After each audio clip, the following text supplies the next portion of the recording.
محترم سامعین، تمام قسم کی حمد و ثنا اللہ رب العالمین کے لیے کہ جس نے تمام انسانوں اور جنوں کو پیدا فرمایا اور پیدا فرمانے کے بعد ان کے پیدا کرنے کا مقصد بھی بتلا دیا۔ چنانچہ ارشاد ہوا سورۃ الجن کے اندر، وما خلقت الجن والانس الا لیعبدون، کہ میں نے جنوں اور انسانوں کو صرف اور صرف اپنی عبادت کے لیے پیدا کیا ہے۔ اور ان گنت بے شمار درود و سلام ہوں ان ہستی اقدس پر کہ جن کا نام نامی اور اسم گرامی حضرت محمد مصطفیٰ صلی اللہ علیہ وآلہ وسلم ہے، کہ آپ صلی اللہ علیہ وسلم نے اپنی زندگی، اپنا مال و دولت اور اپنا سب کچھ اسلام کی تبلیغ میں نچھاور کر دیا اور ہم تک دین حنیف پہنچایا۔ اور اللہ تبارک و تعالی کروڑوں کروڑوں رحمتیں نازل کرے ان تمام ہستی اقدس پر کہ جنہوں نے ہم تک دین کو پہنچانے کے لیے آپ صلی اللہ علیہ وسلم کے بعد محنتیں کیں، صحابہ کرام رضوان اللہ علیہم اجمعین، تابعین، تبع تابعین، محدثین، مفکرین، کہ جنہوں نے ہم تک دین پہنچانے کے لیے محنتیں کی ہیں۔ اللہ تبارک و تعالی ان تمام سے راضی ہو۔ سامعین محترم، اگر آپ نے پچھلا خطبہ جمعۃ المبارک سنا ہوگا تو آپ کے ذہنوں میں یہ بات ہوگی کہ رب العالمین ہی وہ ذات اقدس ہے کہ جس کی بندگی جائز ہے، جس کی عبادت کی جا سکتی ہے، جس کو پوجا جا سکتا ہے، اور جو کبھی نہ تھکنے والی ذات ہے وہ رب العالمین کی ہے۔ اور اگر کوئی الہ کہلانے کے لائق ہے، معبود کہلانے کے لائق ہے، تو وہ رب العالمین کی ذات ہے۔ اس کے علاوہ جتنے بھی باطلان معبودان ہیں، جتنے بھی باطل معبود ہیں، وہ تمام کے تمام اس چیز پر قادر نہیں کہ وہ خود پیدا ہو سکیں یا وہ کسی کو پیدا کر سکیں۔ جو اپنی زندگی کا، اپنے نفع نقصان کا مالک نہ ہو تو وہ معبود کبھی نہیں ہو سکتا۔ تمام انبیاء کرام کی دعوت توحید کی دعوت تھی، اور انبیاء کرام کے بعد اسلام کا جو پہلا رکن ہے، جس کے لیے آپ صلی اللہ علیہ وسلم نے حکم دیا کہ سب سے پہلے تم جس کی چیز کی طرف دعوت دو وہ دعوت توحید ہے، تم کہو لا الہ الا اللہ، کہ نہیں ہے کوئی معبود برحق مگر اللہ۔ تو انشاءاللہ آج میں آپ حضرات کے سامنے مختصر کوشش کروں گا کہ وہی الفاظ اور وہی باتیں بیان کی جائیں جو اللہ تبارک و تعالی کے کلام حمید کے اندر ہیں اور آپ صلی اللہ علیہ وسلم کے فرامین میں ہیں۔ یہ وہ جگہ ہے کہ جہاں پر کھڑا ہو کر انسان کو صرف اللہ کا قرآن اور آپ صلی اللہ علیہ وسلم کا فرمان بیان کرنا چاہیے۔ تو ہم اپنے موضوع کی طرف آتے ہیں۔ پہلی جو شرک ہے اس کا ہم مفہوم سمجھ لیتے ہیں کہ اللہ کے علاوہ کسی کی عبادت کرنا، اللہ کے علاوہ کسی کی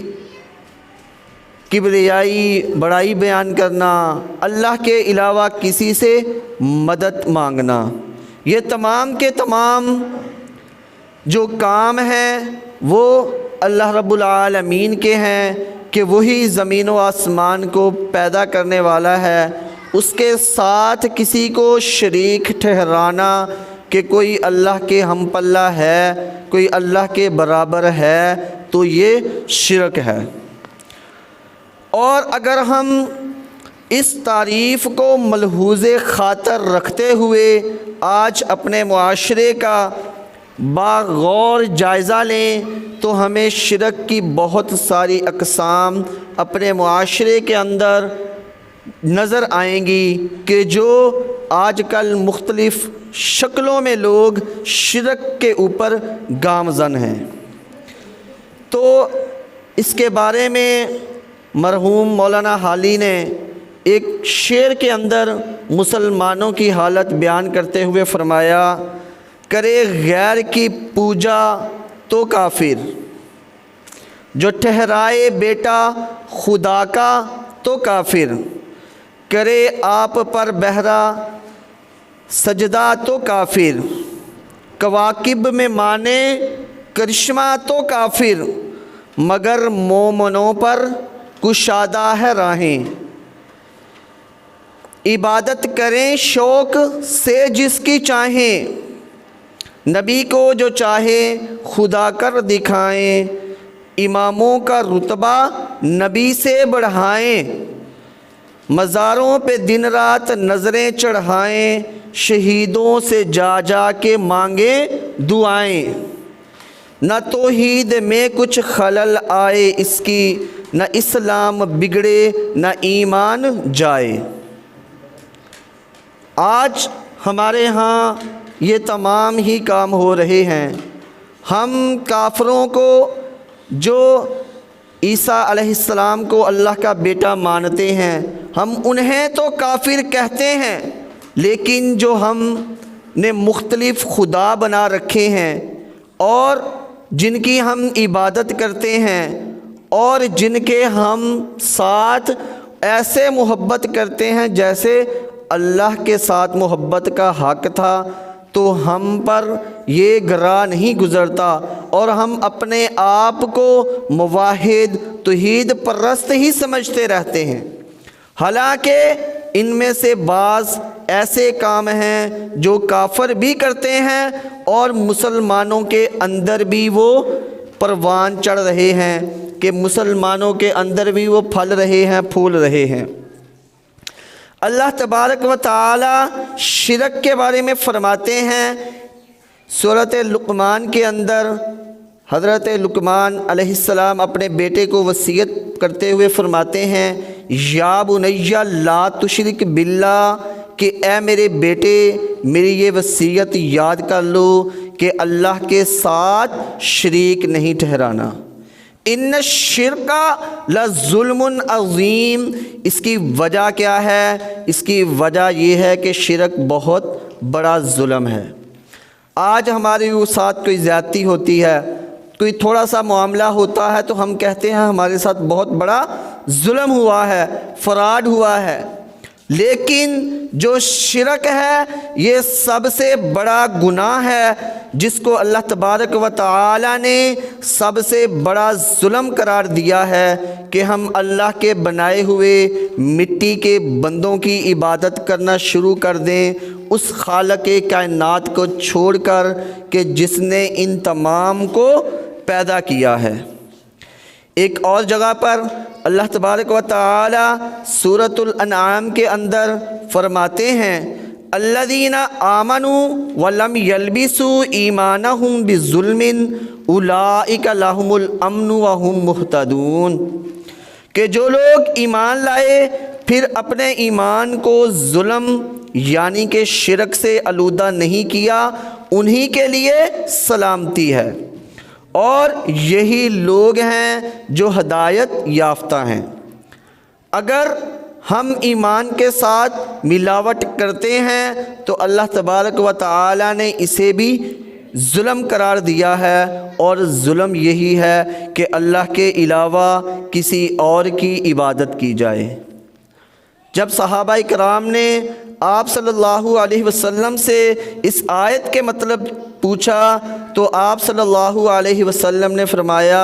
کہ یہ وہی بات ہے جو حضرت لقمان اپنے بیٹے سے کہا کہ اے میرے پیارے بیٹے، اللہ کے ساتھ کسی کو شریک نہ کرنا شرک بہت بڑا ظلم ہے۔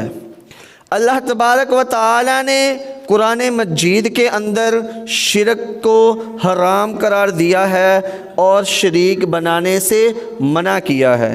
چنانچہ ارشاد ہوتا ہے وَاعْبُدُوا اللَّهَ وَلَا تُشْرِكُوا بِهِ شَيْئًا،